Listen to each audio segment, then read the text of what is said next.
Baik, selamat bertemu kembali di video pembelajaran SCM 500 ERP pengadaan. Kali ini kita melanjutkan di exercise 10 untuk membuat sebuah RFQ atau request for quotation, lalu nanti quotation-nya kita proses.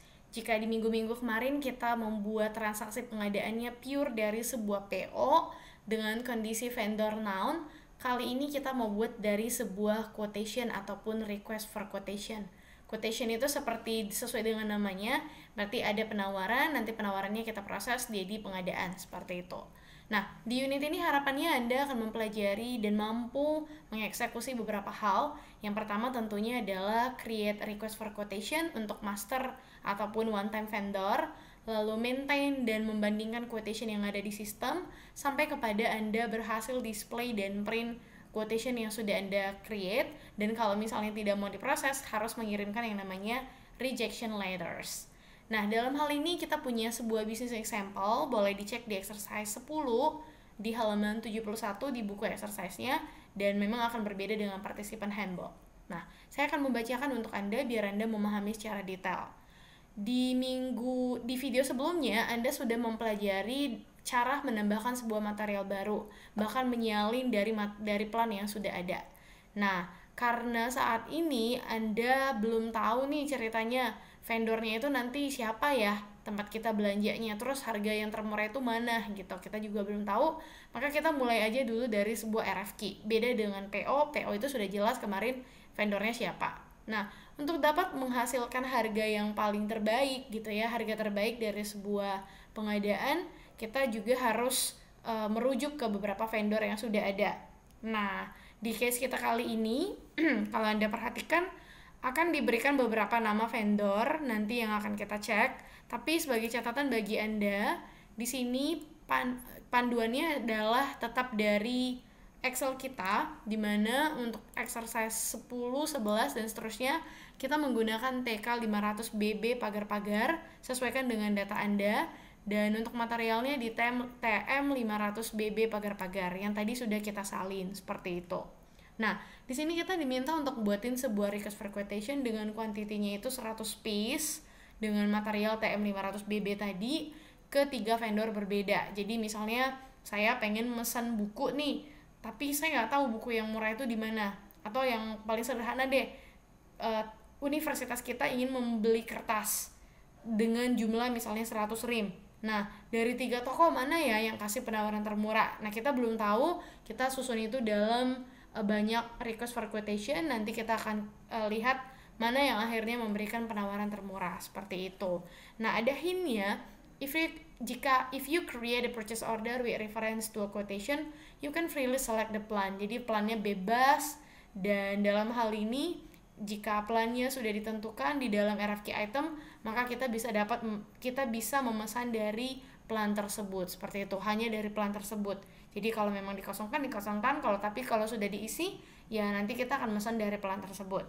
Jadi di awal, you should therefore specify a plan for request for quotation only if you want to procure the material for this plan. Kira-kira seperti itu. Nah, di sini ada case-nya sebagai tambahan. Kita sudah tahu nih calon-calon vendornya, kemudian kita juga dengar ada calon-calon vendor, tapi kita belum pernah melakukan business dealing dengan mereka. Nah, untuk melihat kemampuan pelayanan mereka atau pengadaan mereka, kita kirimkan yang namanya RFQ untuk headlight. Jadi di catatan kita kali ini kita butuh headlight, dan dalam hal ini karena Anda nggak pernah create individual master record untuk vendor ini, maka kita akan menggunakan status one time vendor. Ini sudah Anda pelajari minggu lalu, bahwa untuk menentukan status one time vendor kita bisa atur di account group. Nah, tapi dalam hal ini account groupnya tidak perlu kita maintain lagi karena kita dianggap langsung proses ke dalam RFQ. Kira-kira seperti itu. Jadi ada 3 RFQ yang akan kita buat. Nanti kita akan sesuaikan entry-nya dengan data yang ada di table atau data yang ada di dalam buku, dengan tanggal transaksi sesuai dengan tanggal Anda membuat transaksinya, dengan quotation deadline-nya adalah hari ini ditambah 2 minggu ke depan, kemudian ada purchasing organization, dan seterusnya. Jadi untuk kode vendornya sendiri kita nanti akan menggunakan 1950 seperti itu. Jadi ada 3 RFQ, mohon dicek satu-satu karena ini juga bahan untuk ujian Anda. Nah, itu untuk task 1, nanti akan saya lanjutkan lagi dengan video kedua untuk pembuatan processing quotation-nya, seperti itu.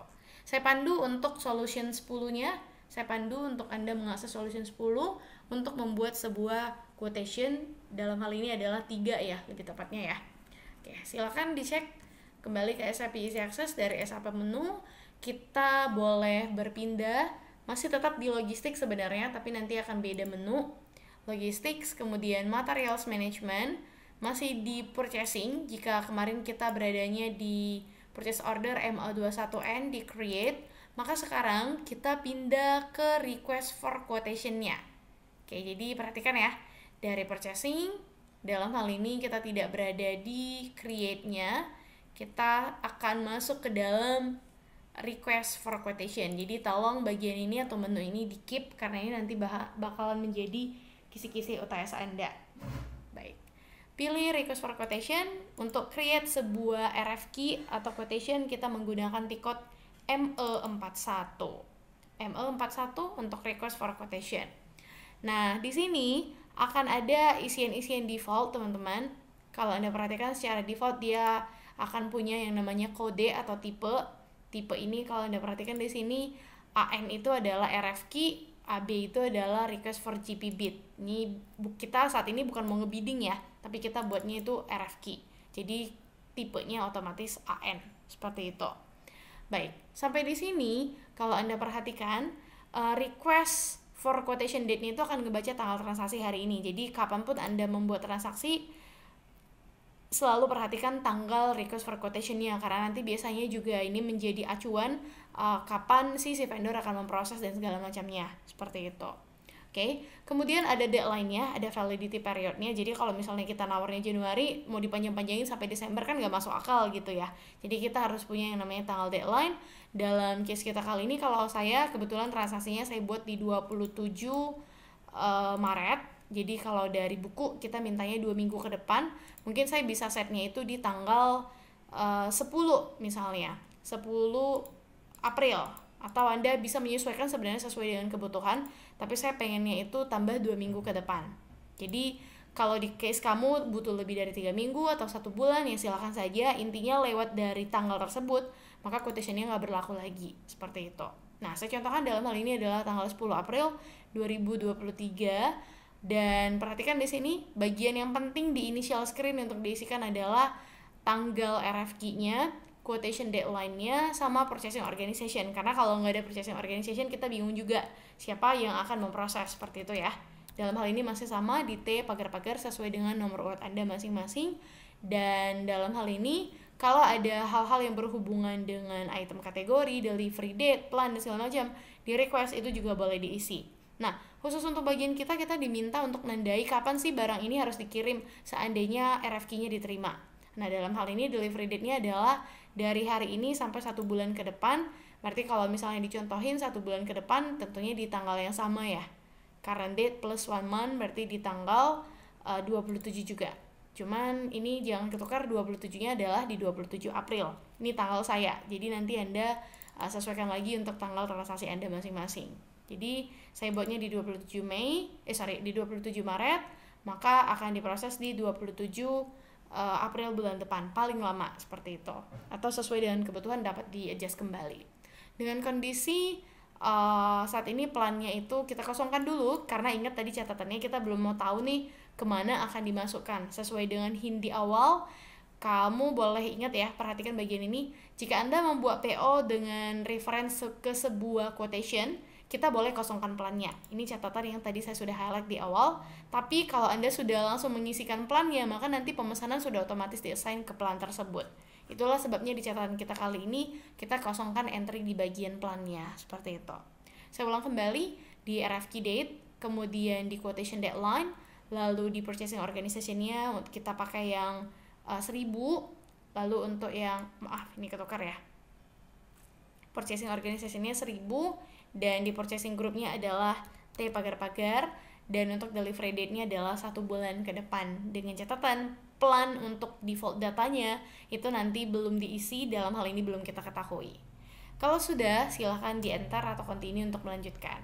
Nah, di sini otomatis dia akan kasih suggest ada entry yang masih kosong, berarti kita harus lengkapi. Dalam hal ini ada call number ya, dia bilang ya. Mungkin di data kita ada isian yang belum lengkap. Kita coba cek dulu. Oke, apa entry yang possible di bagian ini? Kita bisa gunakan tombol F4. Sebentar. Collective number itu dimulai dari penomoran. Oke. Dalam kasus kita kali ini, collective number yang di request adalah GR pagar-pagar. Mungkin kita boleh pakai batch ya. Tapi kita coba cek dulu apakah di sini ada permintaan atau tidak. Kita periksa di Excel-nya terlebih dahulu. Oke, sepertinya tidak ada. Kita boleh lanjut ya. Di sini diminta untuk menginputkan collective number GR pagar-pagar supaya seragam, kita pakai batch kita saja. GRB pagar-pagar, lalu di enter. Nanti akan otomatis mengantarkan Anda ke halaman item overview, seperti itu. Nah, di halaman item overview ini kita mengisikan material yang nanti akan kita gunakan. Seperti yang tadi saya sudah sounding di awal, kita memakai material yang tadi sudah kita copy di TM500BB pagar-pagar yang sudah kita copy di exercise sebelumnya. TM500BB pagar-pagar dengan kuantitinya itu sebanyak 100. Namanya harusnya terbaca ya, tadi di exercise sebelumnya atau di exercise kemarin minggu lalu atau di video sebelumnya itu adalah universal tile like, seperti itu. Nah, kalau sudah, ini akan menghantarkan kita ke screen berikutnya, di mana kita diminta untuk mengisikan data yang berhubungan dengan vendor. Oke, sampai di sini untuk vendor itu sendiri, kita isinya itu dari header, teman-teman. Pilih dari header, kemudian pilih vendor address. Nah, di sini ini berhubungan dengan identitas dasar dari si vendor yang akan kita isikan. Contohnya di sini tadi kita diminta untuk mengisikan data di 1950. Kalau kamu penasaran 1950 itu apa, itu bisa di search ya. Tapi tadi sebenarnya bagi kamu yang kepo, tadi di awal udah disebutin ini adalah one time vendor. Jadi boleh dicari, boleh dikepoin. Misalnya di contoh kita kali ini, saya pengen lihat nih itu dari country-nya atau dari city-nya atau dari namanya segala macam, itu semuanya bisa diisikan seperti itu. Nah, kita coba cek dulu 1950 itu siapa sih gitu ya, ada nggak sih ke maintain. Nah, ternyata di sini namanya CPD. Ini sudah Anda pelajari di kelas teori. CPD itu artinya one time vendor, dan tadi ada keterangan ya, CPD itu ada di DE, artinya dia dari Jerman, seperti itu. Kita cek kembali ya, saya ulang kembali 1950, boleh di enter untuk melanjutkan. Ini dia namanya tadi one time vendor, kategorinya LZ, jadi penamaannya kayak random gitu tapi kotanya di Jerman, seperti itu. Oke. Dan kita isikan detail yang berhubungan dengan vendor jika ada gitu ya. Kalau memang mau dikasih keterangan apakah mungkin semua yang masuk ke CPD ini adalah company, ya bisa-bisa aja. Tapi kalau misalnya ternyata nggak pakai nama juga nggak apa-apa, bagian ini bisa dikosongkan dan kita tinggal kasih detail-detail alamatnya saja gitu ya. Jadi bebas sih, bebas mau diisi alamat boleh, mau tidak diisi alamat juga boleh. Kalau sudah, boleh di save untuk melanjutkan. Dan di sini Anda diminta nih untuk memasukkan bahasa dari si vendor. Saran saya boleh dilanjutkan saja dengan bahasa di awal ya, bahasa di initial screen. Mungkin kita pakainya tadi IN, English, maka ini nanti akan otomatis diisi juga dengan IN, seperti itu. Ya, ini saja, kita pilih bahasanya. Ini hanya pemilihan sederhana saja, apakah nanti akan berbeda atau tidak, seperti itu. Language used by vendor different from the one used in the last RFQ. Which language do you wish? Gitu. Jadi kalau misalnya mau sama ya boleh disamakan. Seperti itu saja sih. Nah, untuk saya case-nya kali ini kita buat sama saja dengan initial screen-nya. Baik. Sudah ada one time vendor, kita tinggal diminta untuk inputin alamat. Mungkin alamatnya random kali ya. Kita boleh coba isikan saja, misalnya di saya Jalan Tamrin. Ini contoh aja. Jalan Tamrin 140, sampel aja ya. Oke, address incomplete, tidak ada country-nya, sip. Kita isi country aja karena tadi Jerman. Berarti kodenya tadi adalah DE, Germany, seperti ini. Oke. Aduh, dia minta banyak ya. Enter name, city, dan segala macam. Baiklah, kita isi secara detail, saya kira boleh dikosongkan. Cuman di beberapa case boleh dikosongin sih, cuman untuk kasus kita kali ini dia minta lengkap. Baik, mungkin saya kasih nama aja ya, company gitu. Name-nya vendor B pagar-pagar. Seperti itu kali ya. BB pagar-pagar, maaf. Seperti ini. Kemudian city, location, and country.